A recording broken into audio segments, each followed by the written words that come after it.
참미수님, 오늘은 2월 23일, 지금 시각 10시 46분입니다. 산책을 다녀왔고요. 우리 기르는 좀 큰 개가 있어요. 시골개 그냥. 시골에 이제 3년차 살다 보니 형님이 우리가 왔을 때 시골에는 이런 것이 있어야 된다 하고 보내주셨는데 그 개가 어느새 천방지축이다가 이제 말귀를 좀 알아듣는 것 같아요. 항상 제가 끌려다니듯이 산책을 했는데 오늘은 제가 부르는 대로 오고 또 뭔가 소통이 되는 그런 느낌이 조금 들었어요. 아직도 많이 가르쳐야 될 건 있지만 그래도 소통하니까 너무 좋은 것 같아요. 사람도 그렇겠죠. 그래요. 맞아요. 소통. 그것이 정말 우리가 통했구나. 우리가 저 사람 마음을 내가 알고 있고 내 마음을 저 사람이 알고 있구나. 그거는 많은 수가 필요한 것 같지 않아요. 오직 한 사람만이라도 나를 진정으로 알아주는 사람이 있으면 삶에 의욕이 생깁니다.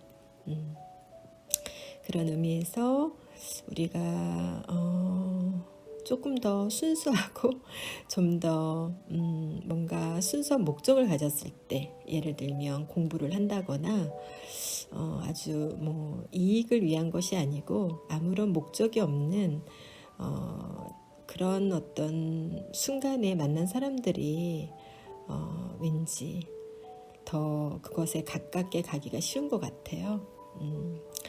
그래요. 저도 학교 여고 시절 또 대학 다닐 때 친구들 생각해 보면 굉장히 오랫동안 통화를 못했어도 혹은 뭐 심심할 때 전화를 매번 하는데도 아무런 그런 것들이 서로에게 미안하거나 또 귀찮거나 그런 게 아닌 듯한 느낌을 받고요. 그리고 힘들었을 때 얘기를 하다 보면 저 친구는 나를 정말 잘 알고 있구나 라고 하는 저도 몰랐던 어떤 것들을 알게 될 때가 있더라고요. 그러면 참 기뻐요. 그리고 그것이 긍정의 것일 때 더더욱 기쁘고 나를 저렇게 긍정의 것으로 보고 있는데 그거는 결코 그냥 칭찬이 아니에요. 영혼 없는 칭찬들 우리 많이 하잖아요. 기분 좋으라고. 근데 그것과는 정말 질이 다른 정말 가슴속 저 끝에까지 와닿는 그 마음이 느껴질 때의 소통, 그것이 그 순간이 곧 하느님을 만나는 순간이 아닌가 이런 생각도 듭니다. 미래 일데가르트 그때에도 지금과 같은 이런 친구들이 함께 계속 살아있기를 할머니가 돼서도 같이 살아갈 수 있기를 바라고, 그리고 나 또한 그런 느낌을 주고 그런 마음을 열어줄 수 있는 그런 메시지를 줄 수 있는 친구가 되었으면 하는 바람으로 오늘 아침에는 친구 생각들이 나네요. 네, 그러면 지금 우리가 읽고 있는 것은 6장 고행, 비집착, 올바른 생계라고 하는 섹션이고요. 6장입니다. 도덕적 행위와 영적인 암과의 관계는 순환적, 이를테면 상호적이다. 이기심 없는 행동으로 인해 알매에 접근할 수 있으며 알매에 접근함으로써 더 진실되고 더 많은 행동을 사심 없이 수행할 수 있으며 이는 다시 알매의 역량을 높여준다. 이렇듯 모든 것이 순조롭게 진행되면 완전한 순응과 복종이 무한히 존재한다.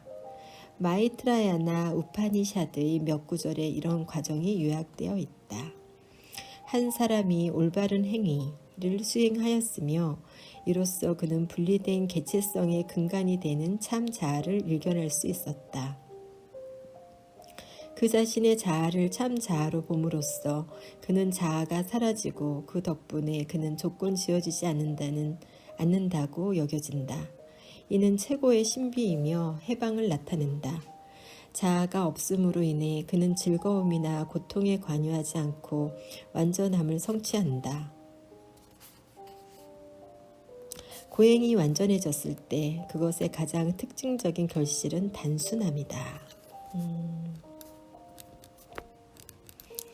단순한 가슴은 지상에서 가장 소중한 모든 것, 남편이나 아내, 부모님이나 아이들, 형제나 친구들을 그 개체성을 훼손시키지 않은 채 사랑할 것이다.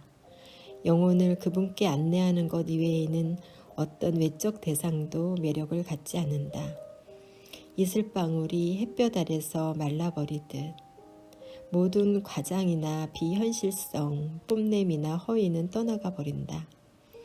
유일한 동기는 신을 기쁘게 해주는 것이기에 다른 사람들이 말하고 생각하는 것에 완전히 무관심해짐으로써 언어와 행동이 단순하며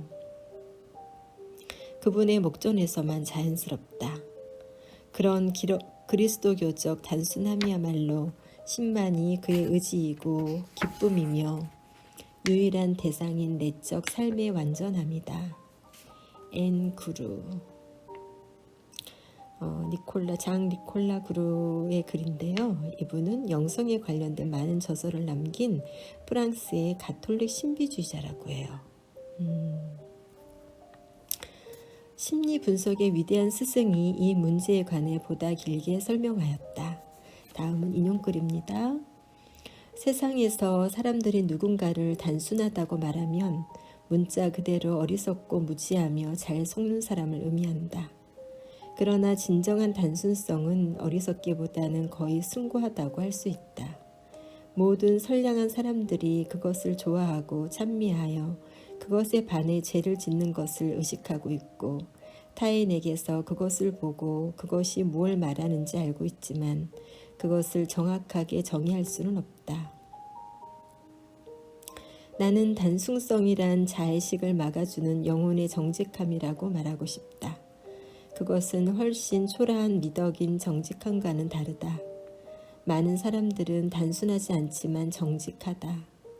그들은 자신이 진실하다고 믿는 것 이외에는 말하지 않고 있는 그대로의 모습으로 비치는 것을 바란다. 그러나 그들은 끊임없이 스스로에 대해 생각하고 모든 말과 언어를 가늠하며 너무 지나치지 않았는지, 너무 부족하지 않았는지를 불안 속에서 곰곰이 숙고한다. 이런 사람들은 정직하지만 단순하지 않다.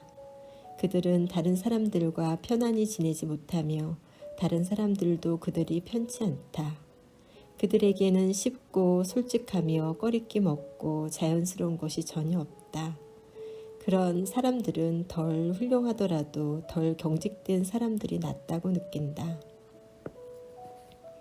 유용의 즐거운 것들에 마음을 빼앗긴 일부 사람들이 주변 세상에 몰입하고 생각을 결코 내면으로 돌리지 못하는 것은 단순함과는 반대되는 극단이다. 신에 대한 의무이든 인간에 대한 의무이든 간에 일체의 문제들에 몰두하는 것은 다른 한 극단으로 제 딴에는 이것이 사람을 현명하게 만든다고 생각한다. 그는 말이 없고 자의식이 강하며 자신의 내적 자족감을 해방하는 작은 일에도 불편해하는 사람으로서 그런 잘못된 지혜는 그 진지함에도 불구하고 세속적인 쾌락으로 곤두박질하는 사람들의 어리석은 만큼이나 헛되고 어리석다.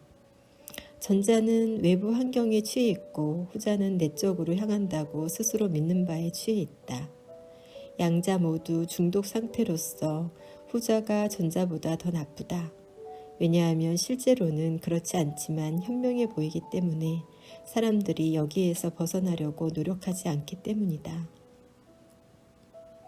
진정한 단순함이란 성찰이 불가능할 정도로 영혼이 외부 대상에 압도되지도 않지만 자의식이 유도하는 끝없는 정교함에 몰두하지도 않는 모자란 생각이나 꾸미는 태도, 양쪽 모두에서 자유로운 중용이 있다. 모든 단계에 대해 논쟁을 벌이거나 끊임없이 되돌아보며 시간을 낭비하지 않고 가고자 하는 곳을 바라보는 그런 영혼은 진정한 단순성을 지니고 있다. 그런 단순성이 실로 위대한 보물이다. 어떻게 그것을 얻을 수 있을까? 그것은 성경이 말하는 값진 진주이기 때문에 그것을 위해서라면 나는 내가 가진 모든 것을 줄 것이다. 그렇다면 그 첫 번째 단계는 영혼이 외부 대상들을 치우고 내면을 들여다보면서 자신의 진정한 관심을 아는 것이다. 여기까지는 모든 것이 올바르고 자연스럽다. 대부분은 영리한 자기에 불과한데 이것은 세상에 대한 중독을 피하려는 것이다. 다음 단계에서 영혼은 자신에 대한 묵상에 더하여 자기가 두려워하는 신에 대한 묵상을 추가해야만 한다. 이것은 진정한 지혜에 이르기에는 미약한 접근으로 영혼은 여전히 엄청나게 자신에게 몰두해 있다. 영혼은 신을 두려워하는 일에 만족하지 않고 신을 두려워하는 것을 확신하고 싶어하며 두려워하지 않았을까 두려워하면서 자의식의 영원한 순환을 돌고 돈다. 자기에 대해서 이렇듯 불안하게 깊이 숙고하는 일은 진정한 사랑이 지닌 평화와 자유와는 거리가 멀다. 이것은 아직도 멀리 있는 상태로서 영혼은 실현의 시기를 반드시 거칠 필요가 있다. 만일 갑자기 편안한 상태에 빠져버린다면 그 상태를 이용할 방법을 알지 못할 것이다. 세 번째 단계에서 불안정한 자기 묵상으로부터 벗어난 영혼은 그 대신 신에 대해 숙고하기 시작하며 그분 안에서 점차 자신을 잊어버린다. 영혼은 그분으로 가득 차고 자기만으로 사는 것을 중단한다. 그런 영혼은 자신의 결점을 보지 못하거나 자신의 잘못에 무관심하지도 않다. 그런 것들을 예전보다 더 잘 알아차리며 더 많은 빛이 그들을 더 단순한 형태로 보여준다. 그러나 이런 자기 알은 신으로부터 온 것이기 때문에 불안하거나 불편하지 않다. 페넬롱의 글입니다. 제가 처음 읽는 글이죠. 그래서 100% 머릿속에 들어오지 않았어요. 다시 한번 아주 중요한 글 같아서 다시 한번 읽도록 하겠습니다.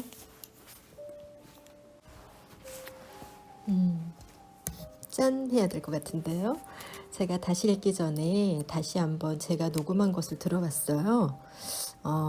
잘 들어옵니다. 어떤 말이었는지 어떤 내용인지 이해가 되고요. 좋아요. 아주 시간이 되신다면 다시 한번 이 파트를 꼭 신중하게 고요한 곳에서 읽어보셨으면 좋겠어요. 그러면 진도를 그냥 나가도록 하겠습니다. 얼마나 놀랍도록 정확하고 섬세한가. 가장 근거 없고 황당한 20세기의 허영 한 가지는 프로이드 시절 이전에는 아무도 심리학에 대해서 몰랐다는 가정이다. 그러나 대부분의 현대 심리학자들은 그 선조들 중 가장 유능한 심리학자보다 인간을 더 잘 이해하지 못하고 있다는 것이 진실이다. 페넬롱과 라루슈프코는 잠재의식 속에 존재하는 깊고 불명예스러운 동기를 표면적으로 합리화하는 것에 대해 모든 것을 알고 있었으며 종종 페르소나의 공손한 가면 아래 작동하는 실제적인 힘은 성과 권력의 의지라는 사실을 충분히 알고 있었다.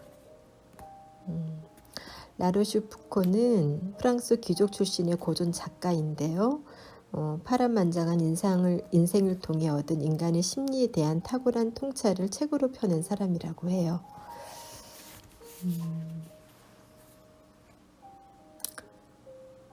일찍이 마키아벨리는 후대에 파레토가 말하는 장기와 파생체의 차이를 도출했다. 조금 어려운 내용인데 이 파레토라고 하는 분은 이탈리아의 경제학자, 정치학자, 사회학자이고요. 파레토 법칙, 또 엘리트 이론 등 소득 불균형과 선택 행동에 관련한 연구를 남겼다고 해요. 인간 행동의 불합리한 면도 중요시하여 이탈리아 파시즘에 사사적 영향을 끼쳤다고 평가됩니다. 즉 정치적 행동에 대한 실제적이고 이기적인 동기인 장기와 그런 행동을 속기 쉬운 사람들에게 설명하고 정당화시키는 멋진 이론, 원칙, 이상들인 파생체를 구성한 것이다. 붓다나 성 아우구스티누스의 관점처럼 인간의 미덕과 합리성에 대한 파스칼의 관점이 현실적으로 더 수준 낮다고 할 수는 없을 것이다. 이 모든 사람들, 라로슈푸코와 마키아벨리조차도 20세기 심리학자들이 의무로 무시했던 어떤 사실들, 즉 인간의 본성은 마음과 몸뿐만이 아니라 영까지 세 가지로 구성되어 있다는 사실, 우리는 시간과 영혼, 육체적 생명으로서의 인간과 신성이라는 두 세계 사이에 경계선에 살고 있다는 사실, 사람은 그 자체로는 아무것도 아니지만 신으로 둘러싸인 신이 결여된 만약 원한다면 신이 될 수 있고 신으로 가득하다는 사실을 인식하고 있었다. 페넬론과 그루가 서술했던 그리스도교적 단순성은 노자와 그의 후계자들이 그토록 높이 평가했던 덕목과 똑같은 것이다. 이들 중국의 현자들에 따르면 개인적인 제약과 사회적 부적응은 모두 인간이 자신들의 신성한 근원으로부터 분리되어 도에 따르지 않고 자신들의 의지와 개념에 따라 살기 때문이다. 도는 물질에서 출발하여 동물, 정신, 영적인 온갖 수준에 스스로를 현시하기 때문에 위대한 길이자 로고스이며 만물의 본성이다. 우리가 자기 의지를 포기하고 주변 세계, 우리 자신의 몸, 마음, 영에서 일어나는 도의 작용에 순응하면 깨달음이 온다. 도교학자들은 때로는 루소가 말한 고결한 야만인을 믿고 있는 듯이 저술하였다. 중국인들은 이론적인 것에 그치지 않고 구체적이며 실용적인 것에 관심이 더 있었으므로 통치자들이 문명의 복잡성을 줄여서 생각, 느낌, 행위에 인위적이면서 도를 가로막는 관습들의 부정적인 영향으로부터 백성들을 보호하는 방법을 제시하는 것을 좋아했다. 그러나 대중을 위해 이런 과업을 수행해야만 하는 통치자들은 스스로 현자가 되어야만 했으며 현자가 되기 위해서는 완고한 어른의 모든 경직성을 제거하고 다시 어린아이가 되어야만 했다. 부드럽고 유순한 것만이 실로 살아있는 것이기 때문이다. 모든 것을 정복하고 능가하는 것은 모든 것에 순응하고 항상 가장 낮은 자리를 찾는 것, 단단한 바위가 아니라 물이며 변치 않는 언덕들을 닮아 없앤다. 완전한 현재의 단순성과 즉흥성은 고행이 맺는 결실이다. 가장 고도로 훈련된 예술가만이 처음으로 물감통을 갖게 된 어린아이의 즉흥성을 재현할 수 있다.